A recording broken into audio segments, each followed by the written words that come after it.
attractions. Now, White Springs, a living story through time. If you wander into White Springs today, it's easy to think you've stepped into a quiet Florida town with a few charming attractions. But beneath the moss-draped oaks and the Suwannee River's slow bend lies a story that's been unfolding for more than a century. A story of healing waters, folk songs, roaring rapids, and a surprising cameo from Alexander Hamilton himself. Where music echoes through the trees. Long before smartphones and streaming playlists, travelers flocked to White Springs for something far more magical. The promise of healing mineral waters. The town was once a bustling health resort, where visitors dipped into the springs, hoping to cure everything from stress to sore joints. But as the springs faded, something else rose. Music. The Stephen Foster Folk Culture Center State Park, the Carillon Tower, sounds like a musical lighthouse. Its 97 tubular bells ring out melodies written by Stephen Foster, the man who immortalized the Suwannee River and home. Every note drifting from the tower feels like a whisper from the past, reminding visitors that culture can outlast even the strongest currents of change.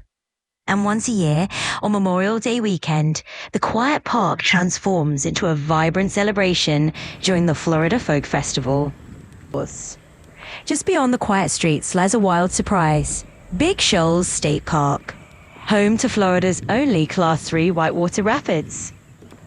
Here, the Suwannee River stops being gentle and shows its teeth, crashing against the highest limestone bluffs in the state. It's a reminder that even in a place known for folk songs and quilts, nature still writes its own dramatic chapters. A founding father arrives 250 years late, and then there's the newest twist in White Springs' story. Hamilton statue, unveiled in 2026 as part of the American 250 celebration. Standing proudly at the tourism center, Alexander Hamilton seems to watch over the town with a mix of curiosity and approval. He never visited White Springs in life, but now he's become part of its galling tale. Captain Robert Watkins Adams, a Confederate officer wounded and captured at Gettysburg, returned home to Florida, carrying scars that ran deeper than the flesh. Legend says he walked much of the way back, step by painful step, determined to reclaim a life that war had nearly taken from him. But the fields he once worked were no longer an option. His injuries made arming impossible. So, in the spirit of resilience that defined so many Southerners of the era, Adams reinvented himself. Around 1866, he opened a modest general store. Just a simple wooden structure at first, but one that would soon become the beating heart of White Springs, where a person could buy a pound of nails, a bolt of cloth, a sack of flour, and the latest gossip all in one visit. Its shelves were a patchwork of the community's needs and hopes. People said the store served citizens from cradle to grave, and they meant it. Christening gowns for newborns, live chicks in springtime, tools and seed for farmers, household goods for families, caskets for the final journey.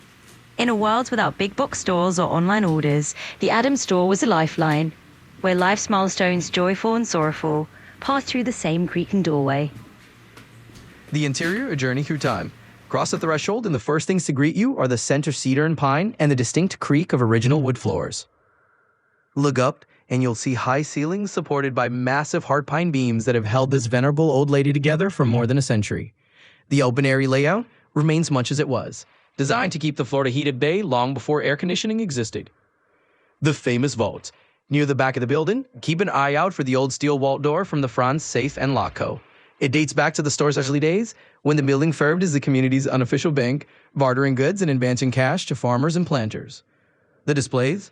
Throughout the aisles, modern hardware sits alongside historical artifacts. Antique furnishings are tucked between shelves, and displays of old newspaper clippings tell the story of White Springs, including the year the White Sulphur Springs famously dried up.